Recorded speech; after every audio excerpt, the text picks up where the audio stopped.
C हे माझं cabin कसं वाटलं? आणि मला जे काही डिसिजन्स घ्यायचे असतात ते या खुर्चीत बसून तू घेतेस. येस, इथे बसून घेतो. बरं सांग ना, तू काय घेणार आहेस? चहा, कॉफी, समथिंग कोल्ड? काही झालं काही? हा. हॅलो. बोला, मी आत्ताच आले, आत कॅबिन मध्ये आले. काय झालं आता?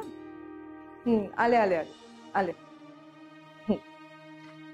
ऐक ना, जरा वेळ थांबशील इथे? मी येऊ पटकन. कुठे चाललीस? हेच आहे, आलेच मी. बस मी आले. अरे मी तर या मुंबईवर राज्य करणार आहे. राज्य अपना भी देना है. बुडाखाली गाडी, राहायला करोडोंचा बंगला, डोक्यावर असं महागडं झुंबर, पायाखाली अशी मखमली गालीचे आणि बरोबर एक सुंदर बायको.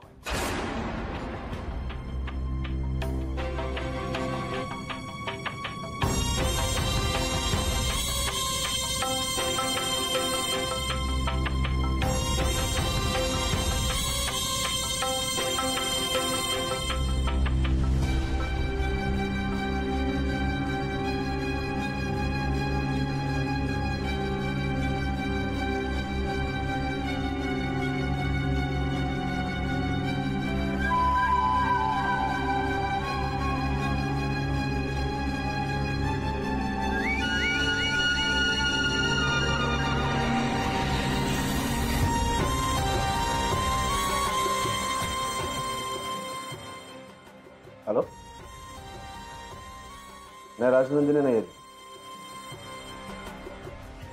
मी या कंपनीचा नवीन मालक बोलतो, विक्रांत.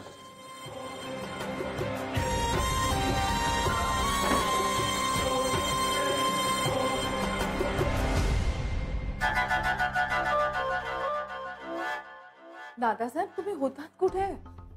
जालिंदरला भेटायला. जालिंदरला? त्याला का भेटायला गेलात तुम्ही? तो खोटा माणूस आहे दादासाहेब. नंदिनी, तो गजा कुठे आहे? गजा कॅबिन मध्ये आहे. त्याला ऑफिस दाखवायला घेऊन आले होते आज. ओके, ठीक आहे. पण दादासाहेब, तुम्ही जालिंदरकडे का गेला होता? त्यांनी काही पुरावे दाखवलेत मला. नंदिनी, तो खोटा नाहीये. काय? अगं, त्याच्या ऑफिस मध्ये काहीतरी घोळ झालाय.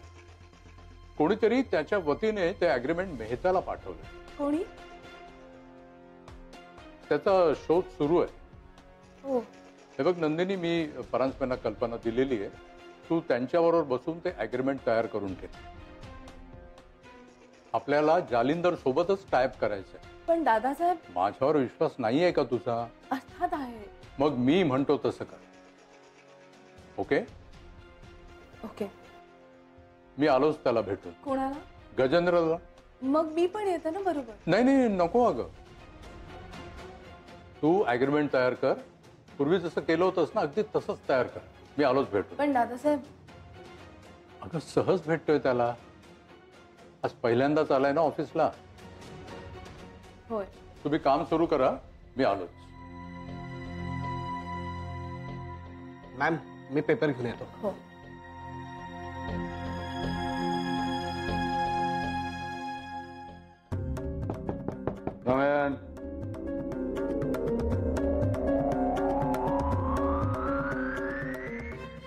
गजा सर. काय? अरे बोलशील का काय?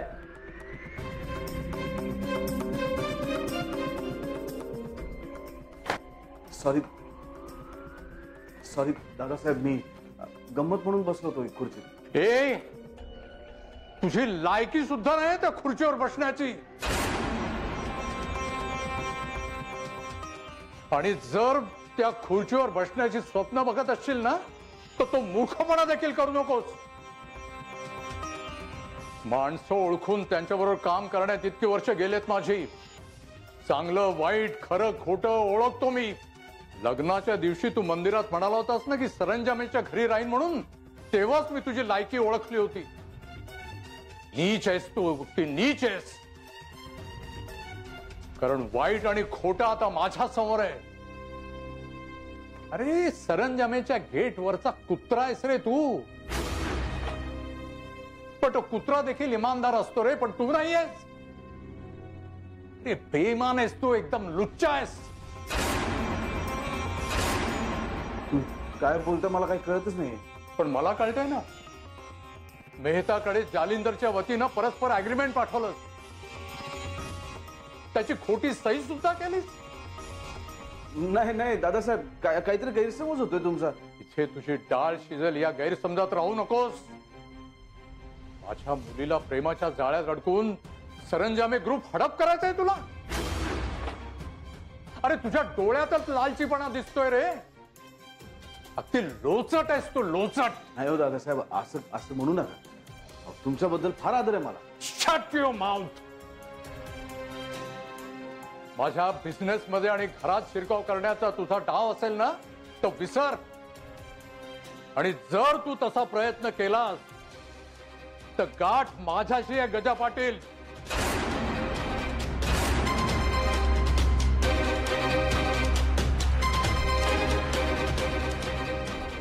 आणि हो, लायकी सोडून वागू नकोस. कुत्र्याचा पट्टा कायम मालकाच्या हातात असतो. मी टाकलेला तुकड्यांवर जगतोयस तू.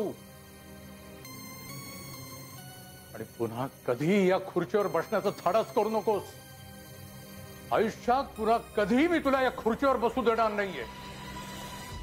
मार्क माय वर्ड.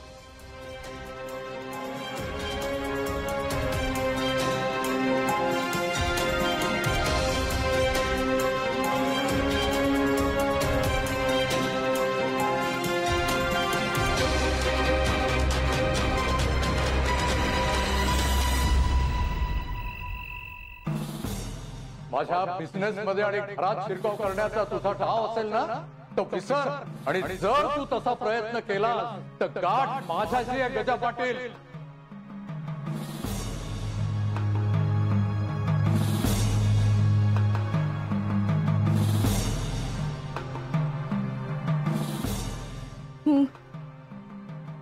घे सुपारी. नकोय, अरे घे ना, खरंच छान आहे. खरंच नकोय.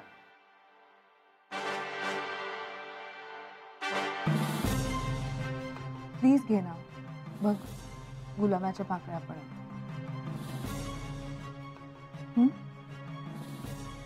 घे परत मागशील. मी काही मागण्यासाठी किंवा काही मिळवण्यासाठी इथे आलो नाहीये राजनंदिनी. हो, पण मी कुठे असं म्हटलं की तू काही मागण्यासाठी आलास इथे. काय झालं? तुला कोणी काही बोललं का? नाही, कोणी काही बोललं नाही. पण काय? हे बघ राजनंदिनी, माझं तुझ्यावर खूप प्रेम आहे. आणि तू ज्यांच्यावर प्रेम करतेस त्या सगळ्यांवर माझं प्रेम आहे. तुझे दादासाहेब, बाईसाहेब, तुझं जयडू, सगळ्यांवरती. माहिती आहे रे मला. पण तुझ्या घरच्यांना मी आवडत असेल का? ही शंका यायचा काही प्रश्नच नाही. तू घरच्या सगळ्यांनाच आवडतोस. नाही, आणि त्यांना आवडत नसेल तरी त्यांची काही चूक नाही आहे राजनंदिनी. मी रस्त्यावरून आलेला माणूस आहे. आपली बरोबरच होऊ शकत नाही. आणि तू हे सगळं काय बोलतोस? तू मला सांग, तुला कोणी काही बोललंय का? असं कोणी बोललं नाही राजनंदिनी. पण तू वागण्यात मला प्लीज स्पष्ट काय ते सांगणार? माझ्याकडे सरंजामे ग्रुपसाठी एक फार आव्हानात्मक असं प्रोजेक्ट आहे. म्हणजे सरंजामे ग्रुपसाठीच तयार केलंय. म्हणजे खूप इंटरेस्टिंग आहे. म्हणजे ते जर पूर्ण झालं ना तर आपला फायदाच फायदा आहे. वाव, मग तू दादासाहेबांशी बोल, ते नक्की अप्रिशिएट करतील. सांगितलं मी त्यांना. ते मला म्हणाले की तू बिझनेस पासून लांब राहा. ते असं म्हणाले? ते असं का म्हणतील? ते मला माहित नाही. मला म्हणाले की सरंजामे ग्रुपचे सगळे निर्णय राजनंदिनी घेते, तेव्हा तिचं ती काय ते ठरवते. तू या सगळ्यात पडू नकोस, तू तुझं काम कर. ओ, हे बघ, मला स्वतःहून खरंच असं काही मला मोठेपणा नको आहे. मी फक्त आपल्या ग्रुपच्या भल्यासाठी हे सगळं करत होतो. म्हणजे मला खात्री आहे की हे प्रोजेक्ट झालं ना तर सरंजामे ग्रुप खूप पुढे जाणार आहे, खूप. मला खात्री आहे. म्हणजे तू बघ, तुला कधी जमलं तर वाचून बघ. आता आहे प्रोजेक्ट रिपोर्ट तुझ्याकडे? ऑफकोर्स. ते बघ.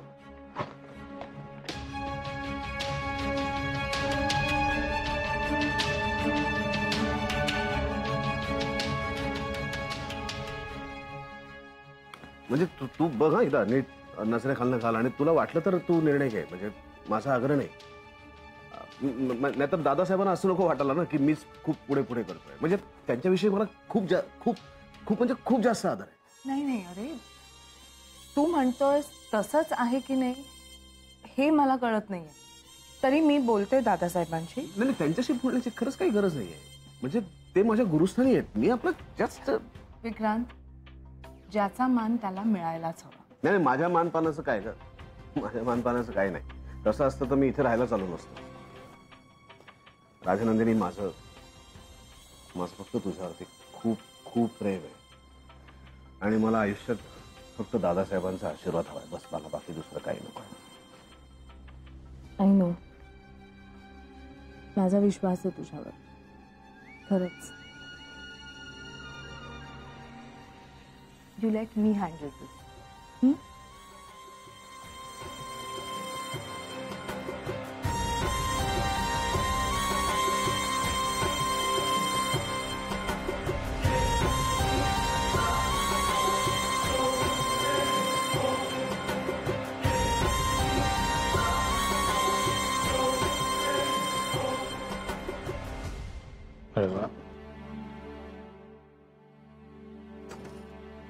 दादासाहेब, तुमची औषधं वर बेडरूम ठेवली ना? आणि ते दूध आता गरम करून देऊ नंतर? नंतर. दादासाहेब, हे पाहिलं तुम्ही? काय? विक्रांतचं बिझनेस प्रपोजल आहे सरंजामी ग्रुपसाठी. विक्रांत? कोण विक्रांत? गजा.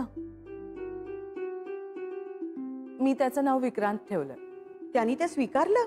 हो आईसाहेब, गजा खूप वेगळा आहे. तो म्हणाला की या सगळ्या जुन्या रूढी परंपरा या बदलायला हव्यात आणि एकाची सुरुवात तर आपण करूया. का म्हणून लग्नानंतर बायकोनी नाव बदलायचं, नवऱ्यानं का बदलायचं नाही? वा, वेगळे विचार आहेत खरंच त्यांचे. दादासाहेब, विक्रांतनी हे बिझनेस प्रपोजल तुम्हाला दाखवलं? मी नाही बघितलं. का? सर्जेराव, तू आज जा.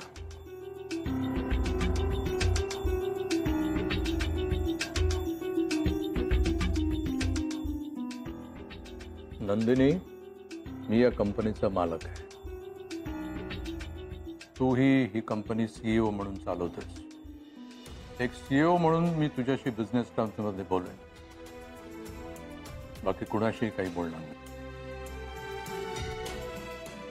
विक्रांत तुमचा जावई आहे दादासाहेब. आहे ना, घरात. कंपनीत तो एक फक्त नवीन एम्प्लॉई आहे. त्यामुळे बिझनेस प्रपोजल डायरेक्ट माझ्याकडे घेऊन येण्याचा काहीच संबंध नाहीये. तो माझा नवरा. Getting emotional Nandini.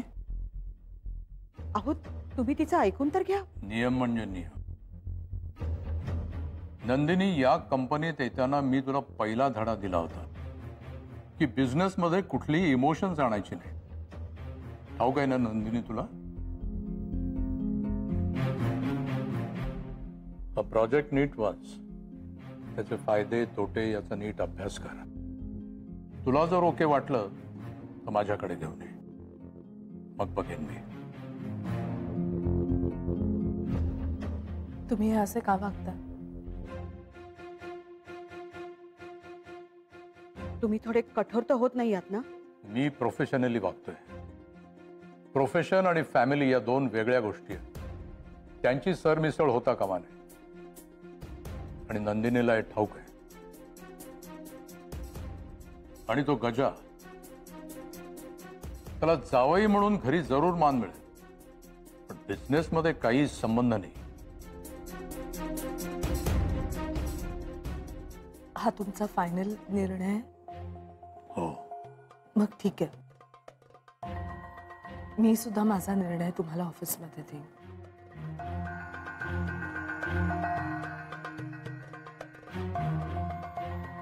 राजनंदिनी, जाऊ दे तिला.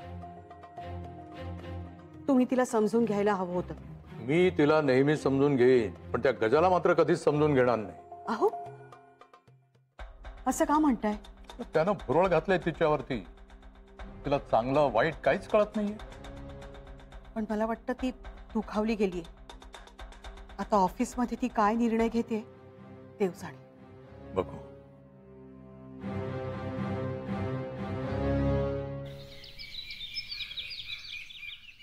बराच सर आज अचानक कसली मीटिंग आहे? हो ना, जरा टेन्शन आलंय. खरं तर मला पण माहिती नाहीये ही मीटिंग अचानक का बोलवली आहे ते. बघूया, दादासाहेब आल्यावरच ते सांगू शकतील. Good morning. Good morning sir. बसा बसा. परांजपे आज मीटिंग का ठेवली? दादासाहेब म्हणजे हो, आम्हालाच उलटा प्रश्न पडला की तुम्ही इतकी अचानक मीटिंग कशी काय बोलावली. मी? Good morning. Good morning. Good morning. Please बसा बसा. नंदिनी, ही मीटिंग मी बोलावली. तुमची सगळ्यांची ह्यांच्याशी ओळख झालेलीच आहे. विक्रांत, हे माझे मिस्टर विक्रांत. नंदिनी, अगं एकदा ओळख झाल्यानंतर परत कशासाठी बोलवलेत सगळ्यांना? दादासाहेब, मी असं का करेन? हे घ्या. हे काय? माझा राजीनामा.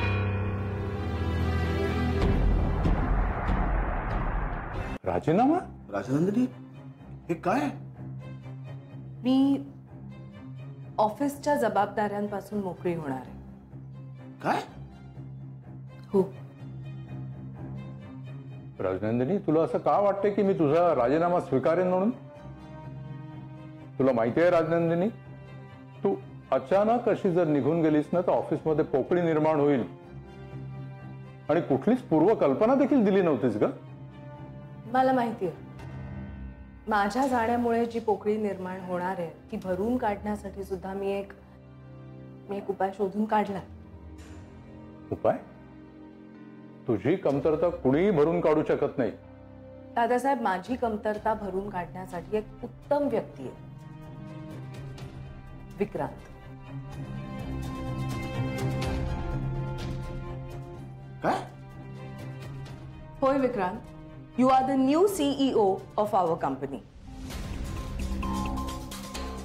माझ्या सगळ्या जबाबदाऱ्या मी तुला देते. आता तुझ्या मनात जर बिझनेस प्रपोजल आलं तर तू डायरेक्टली जाऊन दादासाहेबांशी बोलू शकतोस. ते तुला रिफ्यूज करू शकत नाही. नंदिनी, नंदिनी, तू तू तू हे का करतेस सगळं? हे बघ, हे बरोबर नाहीये.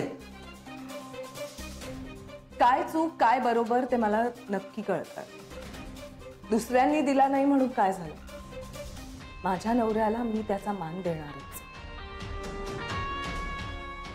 पण मग तू काय करणार? मी आपलं घर सांभाळणार, आपला संसार करणार आईसाहेबांसारखा. हे हे हे बरोबर नाहीये राजनंदिनी.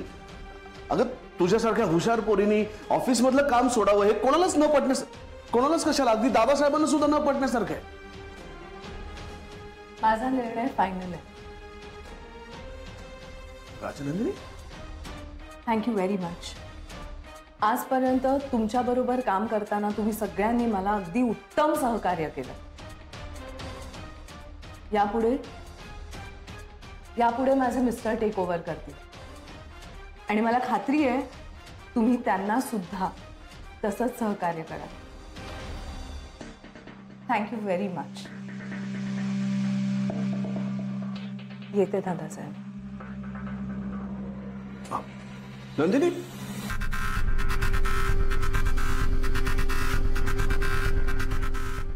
हे फारच अनपेक्षित होतं दादासाहेब.